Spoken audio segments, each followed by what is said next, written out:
Assalamualaikum warahmatullahi wabarakatuh. Alhamdulillah, alhamdulillahi wa kafa, wassalatu wassalamu ala sayyidil mustafa, amma ba'du. Yang pertama-tama, yang paling utama, puja-puji syukur kehadirat Allah Subhanahu wa taala, yang mana Allah telah memberikan kita nikmat iman dan Islam. Sama-sama kita melafazkan hamdalah, alhamdulillah. Salawat beriringkan salam dengan mengucapkan Allahumma salli ala Sayyidina Muhammad, Allahumma salli wa sallim wa barik alaih. Tidak memperpanjang mukadimah saya lagi, berdirinya saya sini menyampaikan sebuah ceramah dengan judul Keutamaan Sedekah di Bulan Ramadan. Sahabat beriman yang dirahmati oleh Allah Subhanahu wa taala, salah satu ibadah yang paling mudah untuk dilakukan adalah bersedekah. Apalagi di bulan Ramadan, sedekah yang dilakukan dengan ikhlas akan mendatangkan pahala yang besar dan bisa menjadi salah satu amal yang pahalanya tidak akan terputus. Jika kita berpikir bersedekah dengan memberikan harta atau uang, maka buang jauh-jauh pikiran tersebut. Sebab di dalam Islam, seorang muslim bisa bersedekah dengan apa saja yang bermanfaat asalkan dilakukan dengan ikhlas lillahi ta'ala.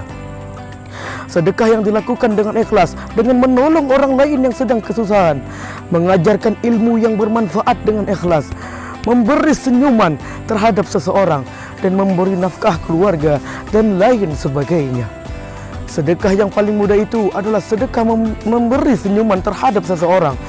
Sebagaimana Rasulullah SAW bersabda, tabassumuka fi wajhi ahika sadaqatun, yang artinya senyummu terhadap wajah saudaramu adalah sedekah. Hadis riwayat Imam Tirmizi. Sahabat beriman yang dirahmati oleh Allah Subhanahu wa taala, sedekah memiliki keutamaan dan manfaat untuk kebaikan dunia maupun akhirat.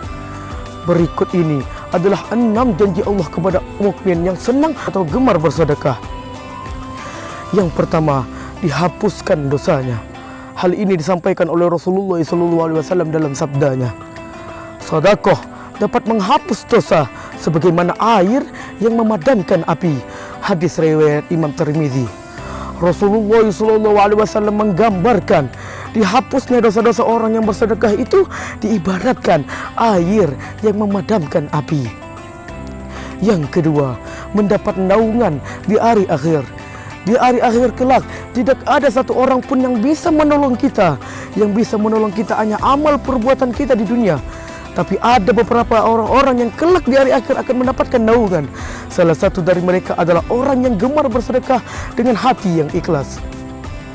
Seseorang yang bersedekah oleh tangan kanannya, lalu ia menyembunyikan amalnya itu sampai-sampai tangan kirinya tidak mengetahui apa yang disedekahkan oleh tangan kanannya. Hadis riwayat Imam Bukhari dan Muslim. Yang ketiga, mendapat pahala yang berlipat ganda. Allah akan melipat gandakan ganjaran kepada orang yang bersedekah itu. Sebagaimana Allah Subhanahu wa taala berfirman di dalam Al-Qur'an, surah Al-Hadid ayat 18 yang berbunyi, A'udzubillahi minasyaitonir rajim. Bismillahirrahmanirrahim. Innal musaddiqina wal musaddiqat wa aqradullaha qurdan hasanan yudha'afu lahum wa lahum ajrun karim. Yang artinya, sesungguhnya orang-orang yang membenarkan Allah dan Rasulnya, baik laki-laki maupun perempuan, dan meminjamkan kepada Allah pinjaman yang baik, niscaya akan dilipat gandakan ganjarannya kepada mereka, dan bagi mereka pahala yang banyak. Quran surah Al-Hadid ayat 18.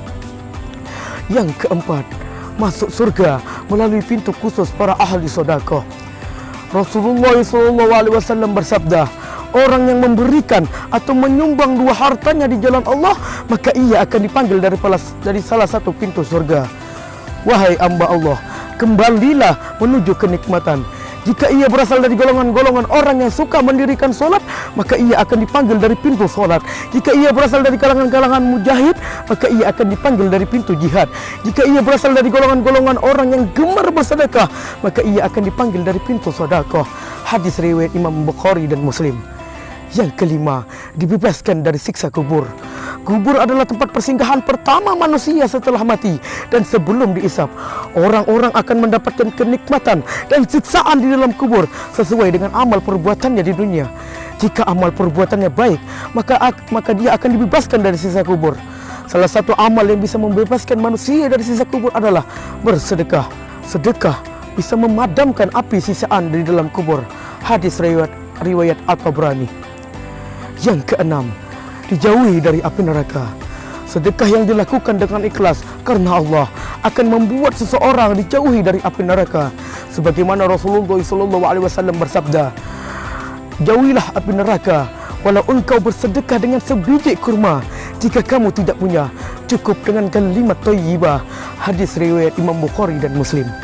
Jadi, janganlah pernah merasa berat untuk bersedekah. Sebab sedekah selain mendatangkan pahala yang berlipat ganda, sedekah juga memiliki keutamaan bagi orang-orang yang melakukannya. Sahabat beriman yang dirahmati oleh Allah Subhanahu wa taala. Itulah ulasan mengenai janji Allah kepada orang-orang yang rajin bersedekah. Untuk itu, keluarkanlah sedikit hartamu untuk bersedekah agar Allah memberikan janji-janji mulia tersebut. Amin amin ya rabbal alamin. Unzur maqala wala tanzur maqala. Lihatlah apa yang disampaikan dan jangan lihat siapa yang menyampaikan. Karena saya yang menyampaikan bukanlah orang yang baik, tetapi saya juga manusia yang punya kesalahan dan dosa. Wabillahi taufiq wal hidayah wa ridha wal inayah. Summa salam. Assalamualaikum warahmatullahi wabarakatuh.